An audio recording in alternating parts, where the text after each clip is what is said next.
से पाली और प्राकृत भाषा में लिखा हुआ है। ये जो लिपि है प्योर हिंदी नहीं है, प्योर इंग्लिश नहीं है।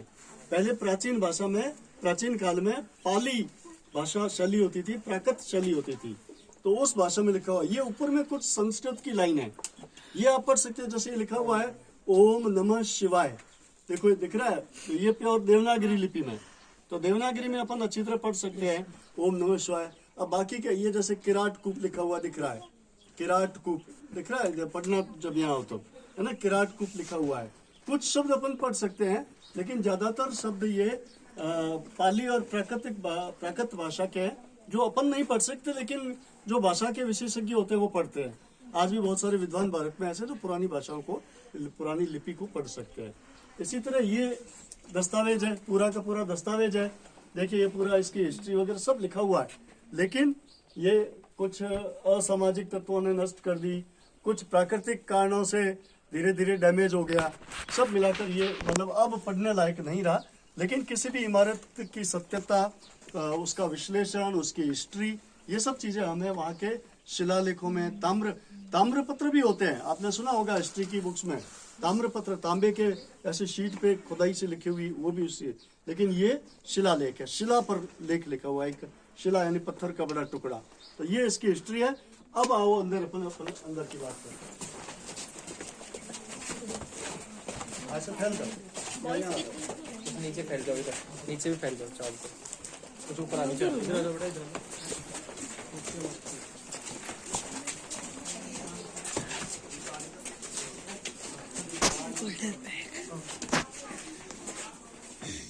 मैं 5 मिनट में बता देता हूँ, फिर तुम आराम से देखना, है ना। पहले अपने सुना हुआ हो तो उस हिसाब से देखो तो तुम्हें अच्छा लगेगा।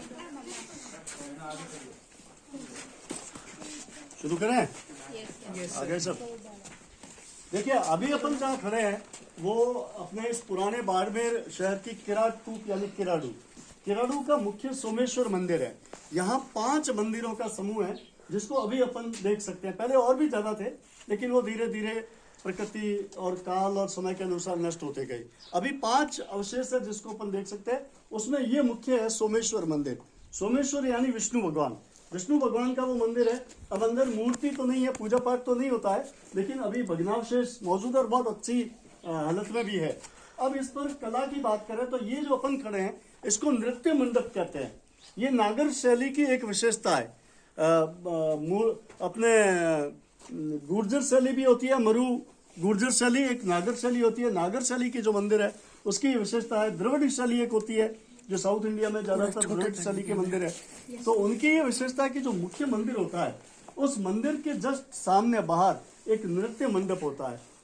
पूर्व में यहाँ पे नृत्य होता होगा, बकायदा शास्त्रीय नृत्य, संस्कृत नाटक होते थे, नृत्य होते थे, लेकिन वो सब भगवान विष्णु को समर्पित थे। आधुनिक धुनों पर या मनोरंजन के लिए नहीं, भक्ति के लिए नृत्य होते थे। आज भी हम साउथ इंडिया में कभी जाते हैं तो कुचिपुड़ी नृत्य देखते हैं, कथकली देखते हैं, तो पूरी पौराणिक कथा होती है, वो भगवान को समर्पित होते हैं। तो ये नृत्य मंडप है, ये इसका मुख्य है। नृत्य मंडप के इतने सारे जो आप पिलर देख रहे हो, इन पिलरों में देखिए कि आप कितनी बारीकी से मूर्तियां बनाई हुई है, कितनी बारीकी कला है। ये देखने की बात, ये कला है। मंदिर तो सब जगह अपन को हिंदुस्तान में मिल जाएंगे, लेकिन ऐसा इलाका जहाँ पूरा डेजर्ट ही डेजर्ट, कोई सड़क नहीं थी। आज से ये 11वीं-12वीं शताब्दी के मंदिर है, यानी आज से लगभग 1300 साल पहले। तो 1200-1300 साल पहले न तो यहाँ कोई सड़क थी, न गाड़ी आती थी, न कोई पत्थर उठाने की क्रेन थी, क्रेन भी नहीं थी ना। लेकिन फिर भी देखो कितनी बड़ी बड़ी शिला, इतनी भारी। ये एक शिला लगभग 6 फीट की है। तो 6 फीट की शिला को जमीन से ऐसे उठा के कितने लोगों ने कैसे रखा होगा, एकदम फिट। एक लेश मात्र, एक धागे मात्र का भी फर्क नहीं है। अगर फिटिंग में एक धागे का भी फर्क होता है तो ऊंचा नीचा हो जाता है, और बड़बड़ा कर तो बारिश में छोटा सा भूकंप होता है तो गिर जाती है। लेकिन आप देखिए इतने 1200-1300 सालों बाद भी ये पत्थर यहीं के यहीं पड़े, और ऐसे कैसे पड़े हैं। सवाल यह है कि इतने भारी शिलाएं कैसे ऊपर चढ़ाई होगी, अपन सोच भी नहीं सकते। तो हमारे पुराने जो पुरखे हैं उनके पास में भी वास्तुकला थी। अब अपन भी या बहुत सारे इंजीनियरिंग के कोर्स करते हैं, उसमें कोर्स भी शायद नहीं रहा होगा, लेकिन जो पारंपरिक कलाएं थी, पारंपरिक वास्तुकला थी, वो ये देखते बनती है। वो शिखर है, शिखर काफी डैमेज हो गया। हर मंदिर के ऊपर एक शिखर होता है, ये द्रविड़ शैली की विशेषता है।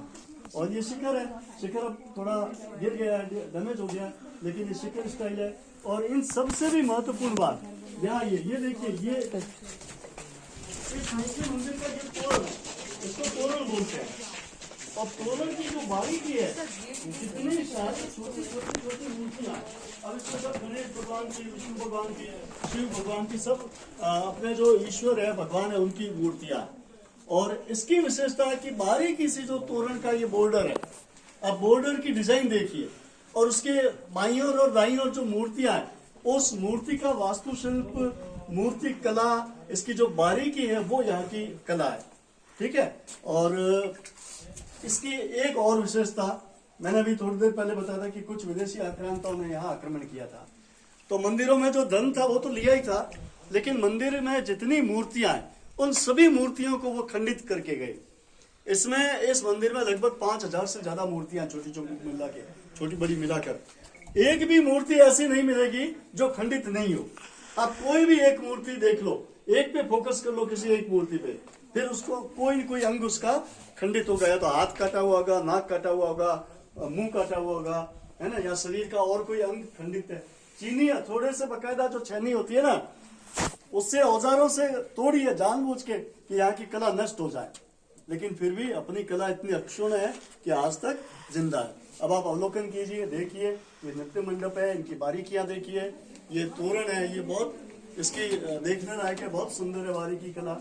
बस कमी इतनी है कि अब इसमें पूजा पाठ कोई नहीं है, मूर्ति नहीं है, तो बाकी सोमेश्वर मंदिर। चलिए आप 10 मिनट आराम से घूम के मुआयना